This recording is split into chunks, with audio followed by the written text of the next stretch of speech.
Mari saudara-saudara, bersama-sama kita deklarasikan Pentakosta ketiga. 1. Pentakosta ketiga adalah pencurahan Roh Kudus yang dahsyat di zaman now, melebihi yang terjadi di Azusa Street.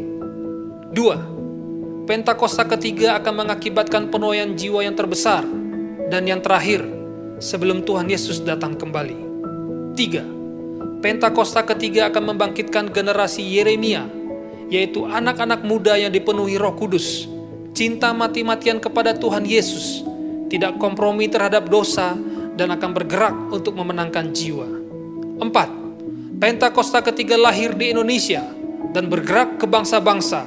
Gerakan ini dari timur ke barat dan akan kembali ke Yerusalem. 5. Pentakosta ketiga akan memberikan kuasa untuk menyelesaikan amanat agung, dan setelah itu Tuhan Yesus datang kembali.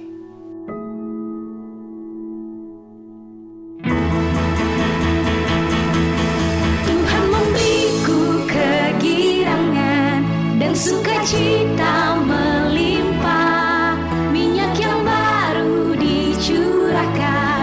Haleluya, ku bersorak. Tuhan memberiku kegirangan dan sukacita melimpah, minyak yang baru dicurahkan. Haleluya, ku bersorak. Haleluya, sungguh Tuhan memberi kita kegirangan dan sukacita surgawi. Amin. Menaikkan pujian ini dengan sukacitamu. Ku terima janji Allah bagi kaum Yehuda, umat yang berdoa, memuji dan menyembah. Inilah saat yang dinanti, firman Allah telah digenapi. Kulihat penuaian terjadi yang melanda seluruh bumi. Janji Allah bagi kaum Yehuda, umat yang berdoa, memuji dan menyembah. Katakan ke kiri dan kananmu, inilah saat yang dinanti, firman Allah telah digenapi. Kulihat penuaian terjadi yang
Padamu Yesus, ku sembah sujud kepadamu Tuhan, di hadapan tahta kemuliaan-Mu.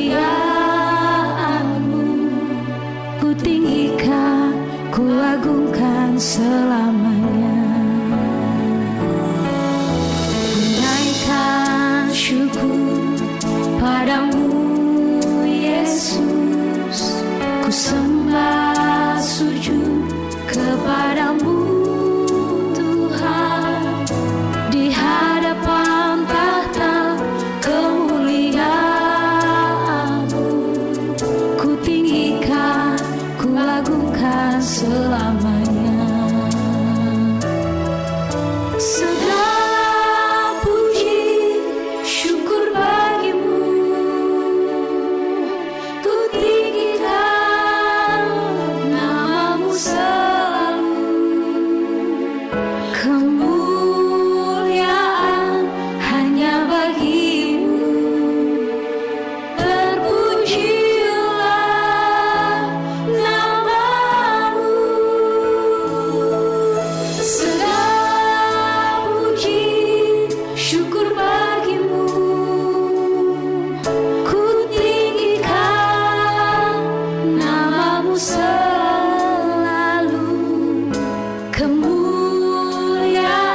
Sebab sungguh di dalam-Mu kami memiliki ketenangan.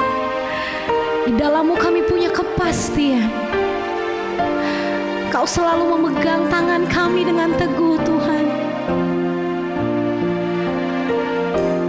Tuhanlah yang membimbingku, tanganku dipegang teguh.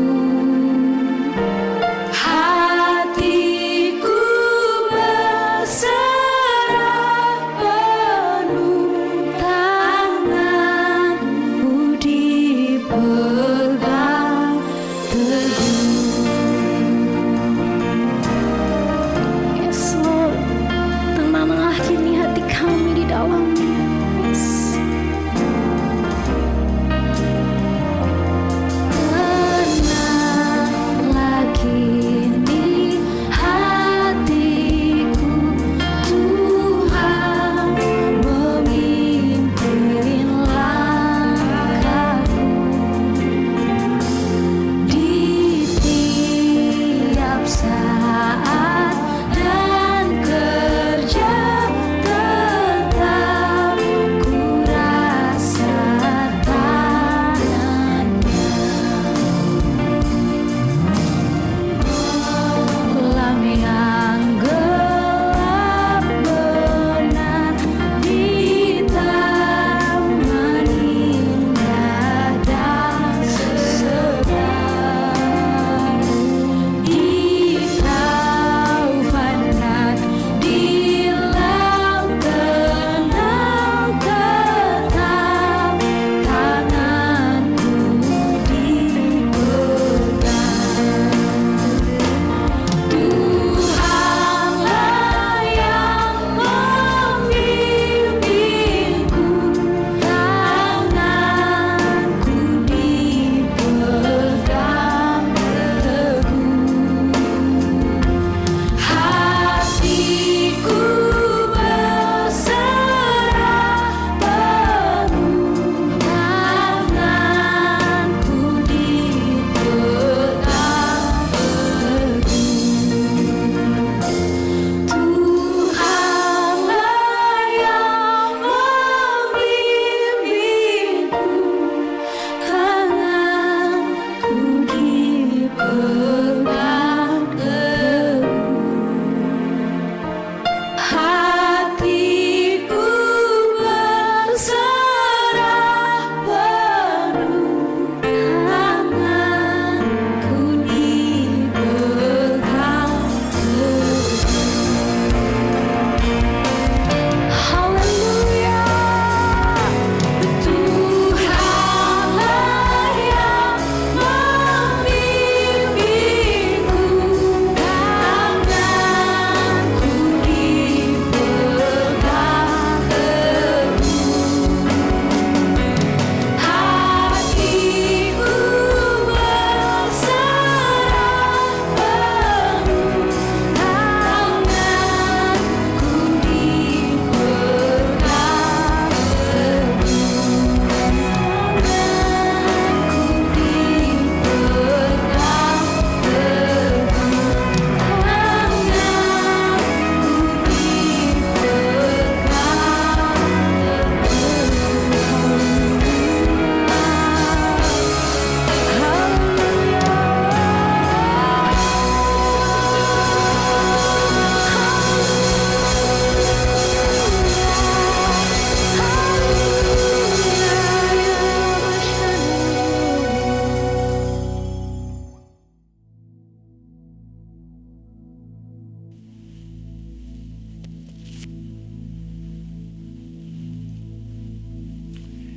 Shalom semuanya.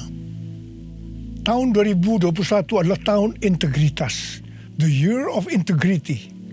Menurut Westminster Dictionary of Theological Terms, integritas adalah istilah teologis untuk menunjukkan kemurnian dan kejujuran sebagaimana manusia diciptakan dalam rupa dan gambar Allah. Setelah manusia jatuh ke dalam dosa, maka gambar dan rupa Allah itu menjadi rusak. Pada saat kita menjadi orang percaya melalui proses pengudusan atau sanctification, gambar dan rupa Allah dikembalikan lagi, yaitu kita dijadikan serupa dengan gambar Yesus. Oleh karena itu, kita harus mau diproses oleh Allah. Panutan kita untuk menjadi orang yang berintegritas adalah Tuhan Yesus.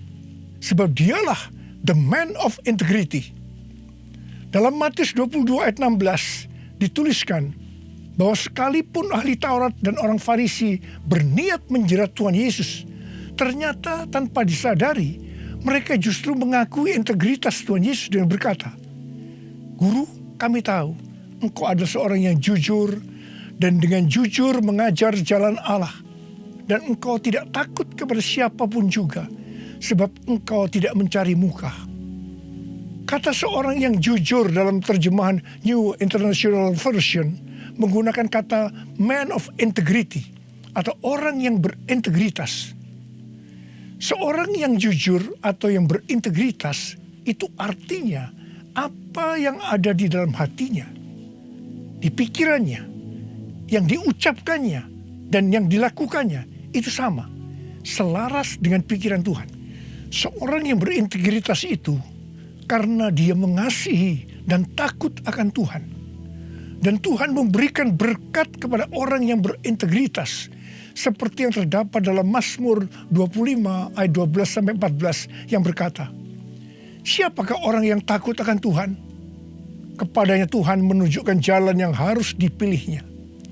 Orang itu sendiri akan menetap dalam kebahagiaan dan anak cucunya akan mewarisi bumi.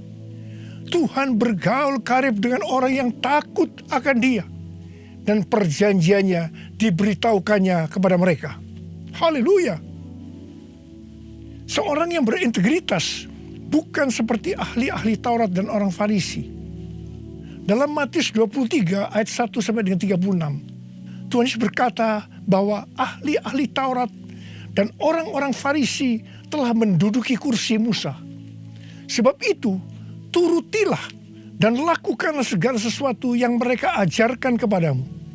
Tetapi janganlah kamu turuti perbuatan-perbuatan mereka, karena mereka mengajarkannya tetapi tidak melakukannya. Tuhan Yesus berkata bahwa ahli Taurat dan orang Farisi adalah orang yang munafik. Di sebelah luar mereka tampaknya benar di mata orang, tetapi di sebelah dalam mereka penuh kemunafikan dan kedurjanaan. Tuhan Yesus berkata kepada ahli Taurat dan orang Farisi, "Hai kamu ular-ular, hai kamu keturunan ular beludak, bagaimanakah mungkin kamu dapat meluputkan diri dari hukuman neraka?" Saya juga akan mengingatkan kepada kita semua, terutama kepada para pengkhotbah, para guru, juga para pengajar. Kalau saudara mengajarkan kebenaran firman Tuhan dan itu belum saudara lakukan, lebih baik dengan jujur diakui. Tahun 2021 menurut kalender Ibrani adalah tahun 5781 yang disebut juga sebagai tahun P Aleph yang artinya 81. P atau angka 80 menggambarkan sebuah mulut. Tuhan Yesus mengingatkan kita dalam Matius 12 ayat 36 dan 37. "Tetapi aku berkata kepadamu, setiap kata sia-sia yang diucapkan orang harus dipertanggungjawabkannya pada hari penghakiman. Karena menurut ucapanmu engkau akan dibenarkan, dan menurut ucapanmu pula engkau akan dihukum." Salah satu arti dari kata sia-sia adalah berdusta. Kalau kita mengajarkan kebenaran tetapi tidak dilakukan, itu sama saja dengan berdusta. Amsal 6 ayat 16 dan 17 berkata bahwa dusta itu perkara yang dibenci Allah. Amsal 11 ayat 1 berkata, "Neraca serong adalah kekejian bagi Tuhan, tetapi ia berkenan akan batu timbangan yang tepat." Neraca serong bisa diartikan sebagai berdusta, dan itu merupakan kekejian bagi Tuhan. Dalam Yakobus 2 ayat 17 dikatakan bahwa iman tanpa perbuatan pada hakikatnya adalah mati. Jadi kalau kita percaya kebenaran firman Tuhan, kita perkatakan tetapi tidak dilakukan, pada hakikatnya mati. Dan itu dilakukan oleh orang yang tidak berintegritas. Karena itu, saya mengajak saudara agar kita semua menjadi orang yang berintegritas. Mazmur 15 ayat 1 berkata, Tuhan, siapakah yang boleh menumpang dalam kemah-Mu? Siapa yang boleh diam di gunung-Mu yang kudus? Salah satu syaratnya ada seperti yang terdapat dalam Mazmur 15 ayat 4 bagian B, yang diperuntukkan bagi orang yang berpegang pada sumpah meskipun rugi. Seorang yang berintegritas akan tetap berpegang pada sumpah meskipun rugi. Seorang yang berintegritas biasanya oleh kebanyakan orang dunia dianggap sebagai orang yang bodoh, sok suci, sok jujur, sehingga mengalami banyak kerugian dalam tanda petik. Kebanyakan orang dunia meskipun sudah berjanji atau bersumpah, tetapi kalau mereka menderita kerugian, mereka akan berbalik dan dengan segala macam cara akan mencari jalan supaya tidak merugi. Jadi hati-hati. Jangan sampai saudara terpancing atau tergoda melakukan hal-hal yang seperti itu.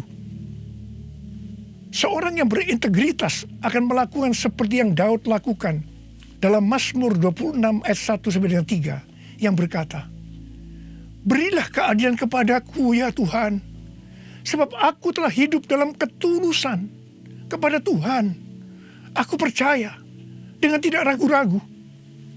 Ujilah aku ya Tuhan, dan cobalah aku.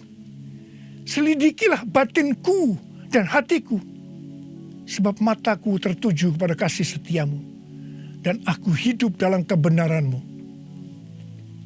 Daud bukan orang yang sempurna secara moral, tetapi Alkitab mencatat bahwa kehidupannya mencontohkan karakter yang dewasa, tulus dan jujur di hadapan Tuhan. Jadi Daud adalah orang yang berintegritas.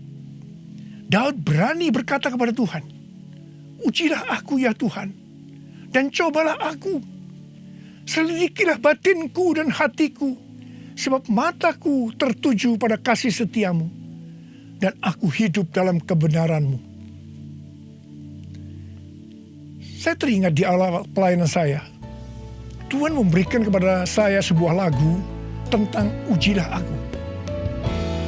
Ujilah aku Tuhan, cobalah aku Tuhan, selidiki batinku dan hatiku, mataku tertuju padamu.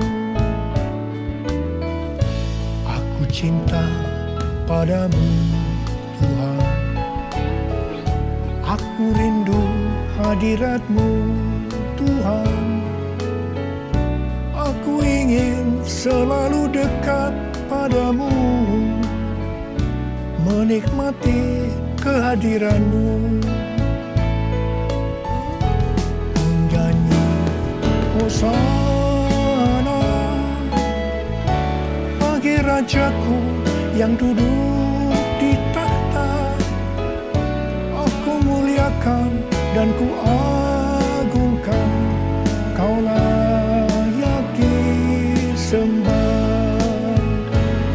Kau layak disembah, Kau layak disembah.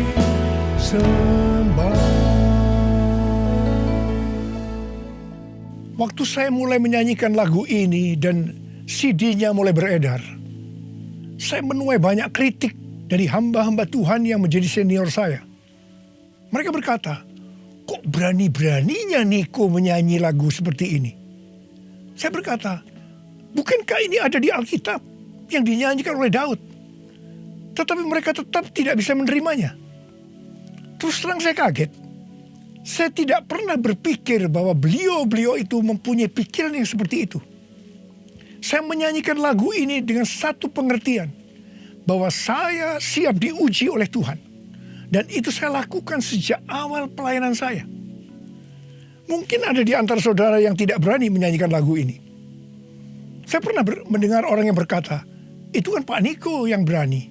Kalau saya sih belum berani.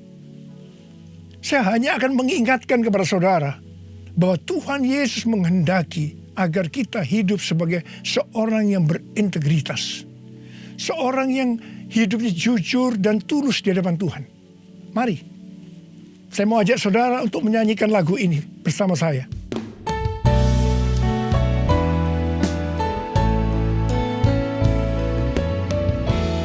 Ujilah aku Tuhan, cobalah aku Tuhan, selidiki batinku dan hatiku, mataku tertuju padamu. Aku cinta padamu Tuhan, aku rindu hadirat-Mu Tuhan, aku ingin selalu dekat padamu, menikmati kehadiran-Mu. Ku nyanyi Hosana bagi Rajaku yang duduk di tahta. Aku muliakan dan ku agungkan, Kau layak disembah, Kau layak disembah, Kau layak disembah.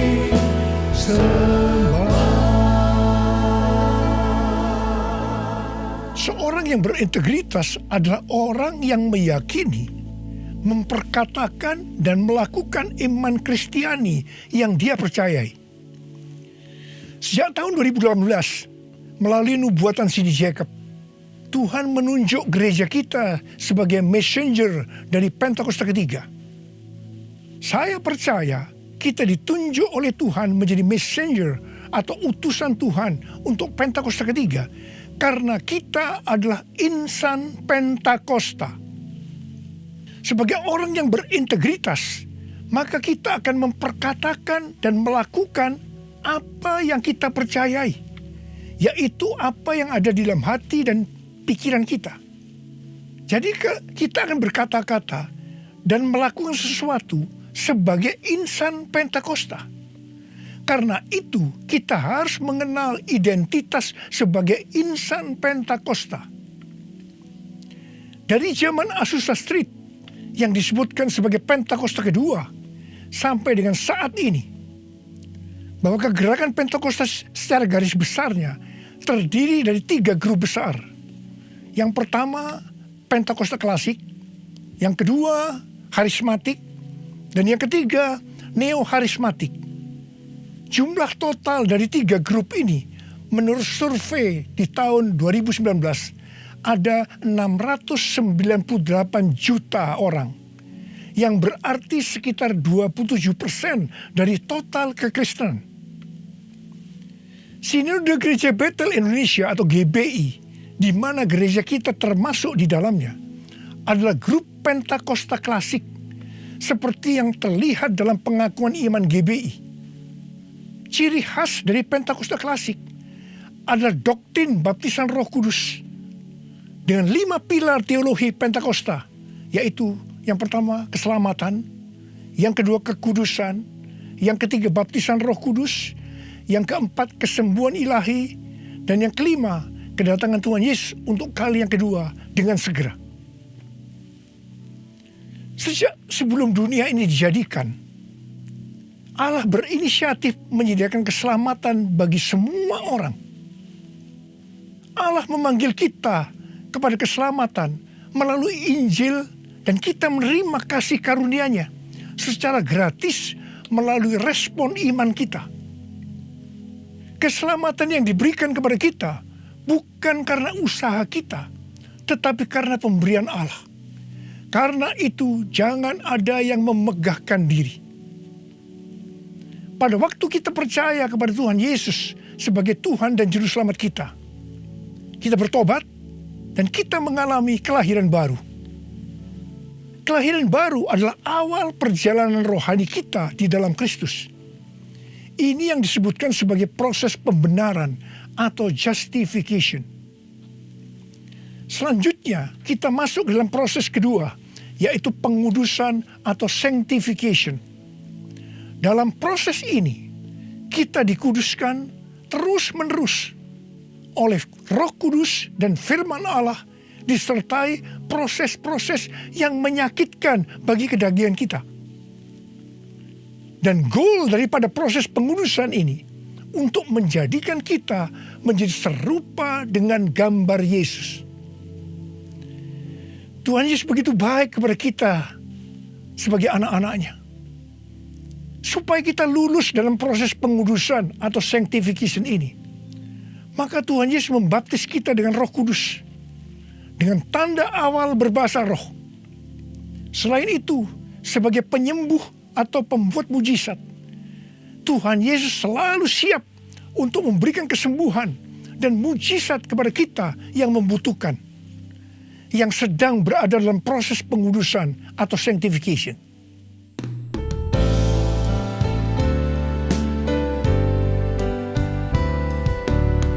Kaulah Tuhan penyembuhku, Kaulah Tuhan penyembuh. Kau berfirman dan sembuhkanku. Kaulah Tuhan penyembuh.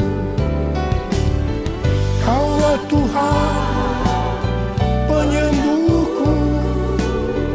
Kaulah Tuhan penyembuh. Kau berfirman dan sembuhkanku. Kaulah Tuhan penyembuh. Proses terakhir dari proses keselamatan ini adalah proses glorification atau proses pemuliaan, di mana orang-orang yang menjadi serupa dengan gambar Yesus yang akan ikut dalam pengangkatan pada waktu Tuhan Yesus datang yang kedua kalinya di awan-awan. Kita percaya kedatangan Tuhan Yesus secara tiba-tiba dan dengan segera. Kita diingatkan melalui Filipi 2 ayat 12 dan 13 yang pada prinsipnya berkata, kerjakanlah keselamatanmu dengan takut dan gentar, karena Allah lah yang mengerjakan di dalam kamu baik kemauan maupun pekerjaan menurut kerelaannya. Baptisan Roh Kudus adalah bagian yang paling penting dari 5 pilar teologi Pentakosta, yang sekaligus menjadi bagian sentral dari seluruh pengajaran insan Pentakosta. Kita percaya bahwa setiap orang percaya yang telah disucikan hatinya dapat mengalami baptisan Roh Kudus dengan tanda awal berbahasa roh. Tujuan dari baptisan Roh Kudus ini adalah agar pengurapan di dalam pelayanan lebih maksimal. Karena baptisan Roh Kudus ini memiliki 2 fungsi, yaitu supaya kita lebih intim dengan Tuhan Yesus dan akan memberikan kuasa untuk menyelesaikan amanat agung. Dalam Matius 12 ayat 31 dan 32, Tuhan Yesus berkata, sebab itu aku berkata kepadamu, segala dosa dan hujat manusia akan diampuni, tetapi hujat terhadap Roh Kudus tidak akan diampuni. Apabila seorang mengucapkan sesuatu menentang anak manusia, ia akan diampuni. Tetapi jika ia menentang Roh Kudus, ia tidak akan diampuni. Di dunia ini tidak, dan di dunia yang akan datang pun tidak. Menentang dan menghujat Roh Kudus di sini juga bisa berarti menentang dan menghujat bahasa roh. Jadi kalau ada yang tidak percaya dengan bahasa roh, jangan menghujat, jangan menentang. Lebih baik banyak berdoa. Sekarang ada orang yang membuat bahasa roh sebagai bahan lelucon supaya orang tertawa. Saya hanya akan mengingatkan kepada saudara yang melakukan seperti ini, supaya saudara bertobat dan minta ampun kepada Tuhan. Roh Kudus yang dicurahkan di kamar loteng Yerusalem 2000 tahun yang lalu, itu adalah untuk memberikan kuasa untuk melakukan amanat agung. Ini disebutkan sebagai Pentakosta pertama. Pentakosta pertama ini dahsyat, sebab dalam kurun waktu 100 tahun, 70% dari dunia yang dikenal waktu itu, yaitu yang berada di bawah kekaisaran Romawi, menjadi Kristen. Pertanyaannya, apakah amanat agung sudah selesai? Jawabannya, belum. Karena itu pada tahun 1906, kembali Roh Kudus dicurahkan di Azusa Street, yang disebutkan sebagai Pentakosta kedua. Pentakosta kedua ini dahsyat, sebab menurut Gordon Conwell Theological Seminary, bahwa 77,9% dari kekristenan yang ada pada saat ini dimulai dari awal abad 20, yang berarti ini dimulai dari peristiwa pencurahan Roh Kudus di Azusa Street atau Pentakosta kedua. Pertanyaannya, apakah amanat agung sudah selesai? Jawabannya, belum. Karena itu, hari-hari ini, Roh Kudus yang jauh lebih dahsyat dibanding dengan Azusa Street sudah dicurahkan. Dan ini yang disebut dengan Pentakosta ketiga. Dan saya percaya, dengan Pentakosta ketiga ini, amanat agung akan selesai dan Tuhan Yesus akan datang kembali. Mari, saudara yang rindu dipakai oleh Tuhan untuk menyelesaikan amanat agung, kita sama-sama berkata kepada Tuhan, curahkan Roh Kudus-Mu ya Tuhan, api Pentakosta ketiga, supaya kami menyelesaikan amanat agung Tuhan Yesus. Maranatha, datanglah segera ya Tuhan. Mari, saudara yang rindu dipakai oleh Tuhan untuk menyelesaikan amanat agung, kita sama-sama berkata kepada Tuhan, curahkan Roh Kudus-Mu ya Tuhan, api Pentakosta ketiga, supaya kami menyelesaikan amanat agung Tuhan Yesus. Maranatha, datanglah segera ya Tuhan Yesus. Curahkanlah kuasa-Mu Tuhan, mujizat terjadi di tempat ini. Curahkanlah kuasa-Mu Tuhan, mujizat terjadi sekarang ini. Biarlah ini menjadi doa kita, saudara. Kita nyanyikan sama-sama. Curahkanlah kuasa-Mu Tuhan, mujizat terjadi di tempat ini. Curahkanlah kuasa-Mu Tuhan, mujizat terjadi sekarang ini. Uriala makana bayara la bayara la bala bala bala bala bala bala bala bala bala. Urala bakana bayara la bala bala bala bala bala bala bala bala bala. Curahkan ya Tuhan, curahkan Roh-Mu ya Tuhan, penuhi anak-anak-Mu dengan Roh-Mu, penuhi mereka ya Tuhan, berikan kami kuasa untuk menyelesaikan amanat agung Tuhan Yesus. Terima, terima, terima, terima, terima, terima. Oh, riala bala bala bala bala bala bala. Oh, riala bala bala bala bala bala. Oh, de. Tuhan, Engkau lihat anak-anak-Mu yang sedang mengangkat tangan. Kamu percaya Engkau memelihara mereka, Engkau menjaga mereka dalam masa pandemi COVID-19 ini Tuhan. Bapa, hamba berdoa buat mereka, tidak ada seorang pun yang sakit. Hamba berdoa tidak ada yang berkekurangan, semua dicukupkan, malah berkelimpahan dalam hal yang baik. Oh Rama, terimalah berkat Tuhan, terimalah perlindungan Tuhan, terima perlindungan Tuhan, terima berkat Tuhan. Curahkanlah kuasa-Mu Tuhan, mujizat terjadi di tempat ini. Amin. Curahkanlah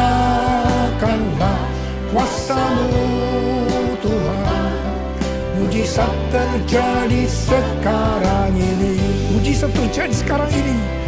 Mujizat terjadi sekarang ini. Mujizat terjadi sekarang ini.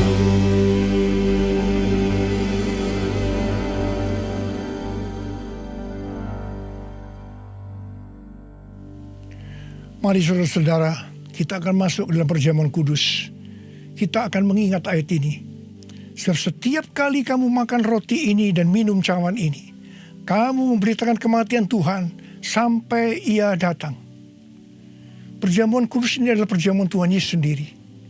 Setiap kali kita masuk dalam perjamuan kudus, Tuhan Yesus selalu berkata, biarlah ini menjadi peringatan akan daku. Karena itu mari, arahkan hati kita kepada kebaikan Tuhan. Kita akan mengingat kebaikan Tuhan. Mari kita tundukkan kepala. Bapa, siapakah kami ini sebelum kami mengenal Engkau? Kami semua orang berdosa.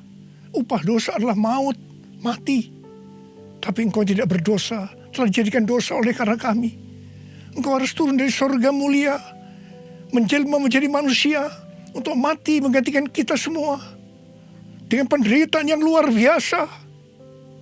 Betapa baiknya Engkau Tuhan, betapa baiknya Engkau Tuhan. Engkau jadikan kami sebagai anak-anak-Mu. Engkau tuntun, Engkau berkati, Engkau sembuhkan kami. Engkau tegur juga kalau kami salah. Itu Engkau ya Abah, itu Engkau ya Abah. Saudara, Tuhan akan memberkati saudara melalui perjamuan kudus ini. Tapi Tuhan berkata kepada kita, agar kita makan dan minum dengan cara yang benar. Oleh karena itu masing-masing berdoa. Introspeksi, lihat keadaan diri masing-masing. Jangan menyimpan dosa. Kalau ada dosa yang Tuhan ingatkan saat ini, langsung minta ampun. Katakan, ampuni saya Tuhan, ampuni saya. Akui di hadapan Tuhan. Jangan sembunyikan dosa itu. Supaya Engkau diberkati Tuhan. Kau melihat anak-anakmu sedang berdoa minta ampun Tuhan. Ampuni anak-anakmu, ampuni kami semua ya Tuhan, ampuni. Sekarang ya Tuhan, kami akan masuk dalam perjamuan kudus ini dengan hati yang penuh ucapan syukur. Dalam nama Yesus kami berdoa. Amin. Sekarang saudara, mari kita angkat roti di tangan kanan saudara tinggi-tinggi. Sebab apa yang telah kuteruskan kepadamu telah aku terima dari Tuhan. Yaitu bahwa Tuhan Yesus pada malam waktu Ia diserahkan mengambil roti. Dan sesudah itu Ia mengucap syukur atasnya. Ia memecah-mecahkannya dan berkata, inilah tubuhku yang diserahkan bagi kamu. Perbuatlah ini menjadi peringatan akan aku. Sudah dikasih Tuhan. Bukankah roti yang kita pecah-pecahkan ini adalah persekutuan kita dengan tubuh Kristus? Mari kita makan dalam nama Yesus.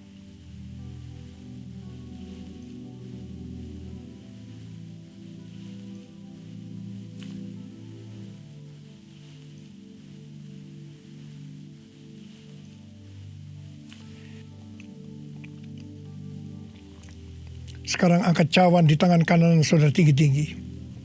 Demikian juga ia mengambil cawan sesudah makan lalu berkata, cawan ini adalah perjanjian baru yang dimeteraikan oleh darahku.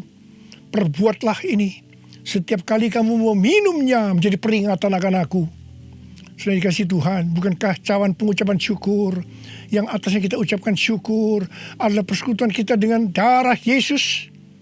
Mari kita minum dalam nama Yesus.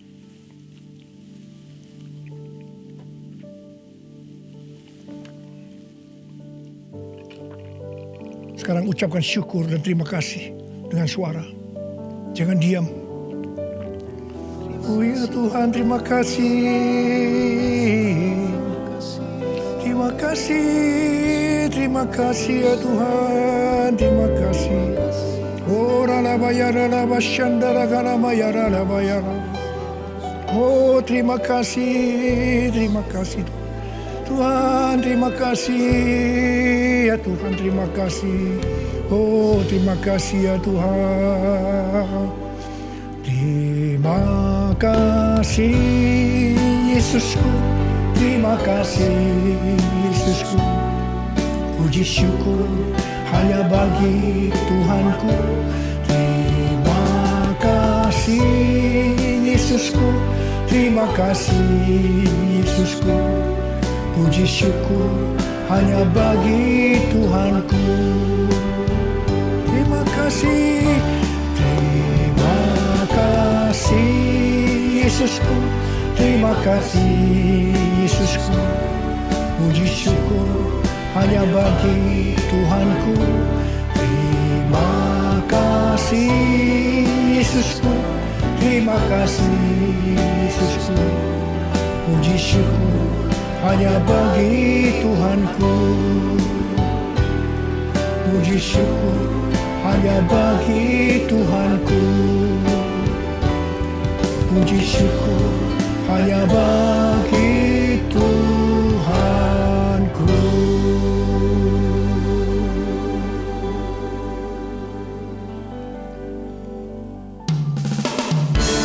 Saya percaya bahwa sungguh hebat perbuatan Allah kita dalam setiap hari kita. Amin Bapak Ibu Saudara. Sebab itu, mari puji Dia dengan bersuka cita.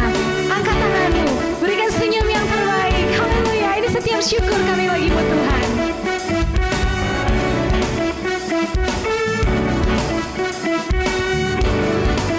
Come on church. Banyaklah yang kau lakukan, Allahku, ya Tuhanku.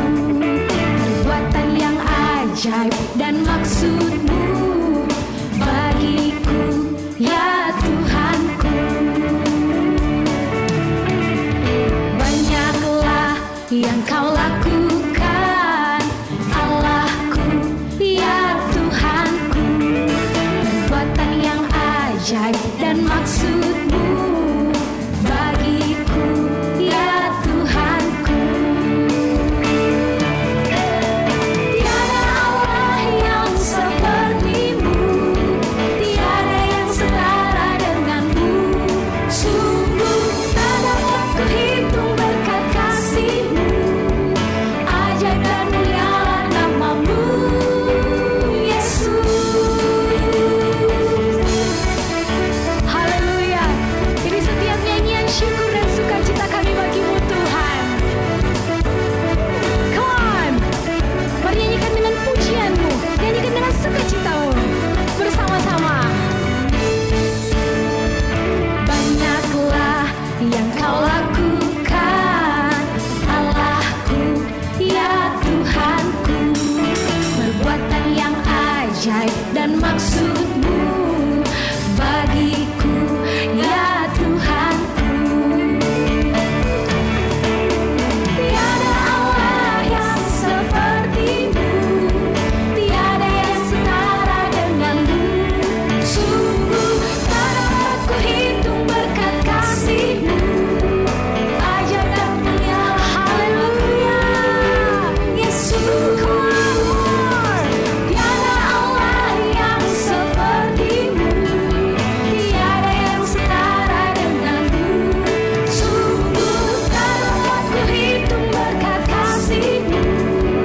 Ajaib dan mulialah nama-Mu, Yesus. Banyaklah yang kau lakukan, Allahku, ya Tuhanku. Perbuatan yang ajaib dan maksud-Mu bagiku, ya Tuhanku. Tiada Allah yang seperti-Mu, tiada yang setara denganmu. Sungguh tak dapat kuhitung berkat kasih-Mu. Ajaib dan mulialah nama-Mu, Yesus. Tiada Allah yang seperti-Mu, tiada yang setara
dalam lindungan Allah. Orang yang duduk dalam lindungan yang maha tinggi dan bermalam dalam naungan yang maha kuasa akan berkata kepada Tuhan, tempat perlindunganku dan kubu pertahananku, Allahku yang kupercayai. Sungguh, dialah yang akan melepaskan engkau dari jerat penangkap burung, dari penyakit sampar yang busuk. Dengan kepaknya ia akan menudungi engkau, di bawah sayapnya engkau akan berlindung, kesetiaannya ialah perisai dan pagar tembok. Engkau tak usah takut terhadap kedahsyatan malam, terhadap panah yang terbang di waktu siang, terhadap penyakit sampar yang berjalan dalam gelap, terhadap penyakit menular yang mengamuk di waktu petang. Walau 1.000 orang rebah di sisimu dan 10.000 di sebelah kananmu, tetapi itu tidak akan menimpamu. Engkau hanya menontonnya dengan matamu sendiri dan melihat pembalasan terhadap orang-orang fasik. Sebab Tuhan ialah tempat perlindunganmu, yang maha tinggi telah kau buat tempat perteduhanmu. Malapetaka tidak akan menimpa kamu, dan tulah tidak akan mendekat kepada kemahmu. Sebab malaikat-malaikatnya akan diperintahkannya kepadamu untuk menjaga engkau di segala jalanmu. Mereka akan menantang engkau di atas tangannya, supaya kakimu jangan terantuk kepada batu. Singa dan ular tedung akan kau langkahi. Engkau akan menginjak anak singa dan ular naga. Sungguh, hatinya melekat kepadaku, maka aku akan meluputkannya. Aku akan membentenginya, sebab ia mengenal namaku. Bila ia berseru kepadaku, aku akan menjawab. Aku akan menyertai dia dalam kesesakan. Aku akan meluputkannya dan memuliakannya. Dengan panjang umur akan kukenyangkan dia, dan akan kuperlihatkan kepadanya keselamatan daripadaku. Sekarang, terimalah berkat Tuhan. Kasih karunia yang berlimpah-limpah daripada Allah Bapa dalam Anak yang tunggal Yesus Kristus. Persekutuan yang manis dengan Roh Kudus menyertai saudara sekalian mulai hari ini sampai Tuhan Yesus datang menjemput kita di awan-awan dan bahkan sampai selama-lamanya. Yang percaya bersama-sama katakan amin.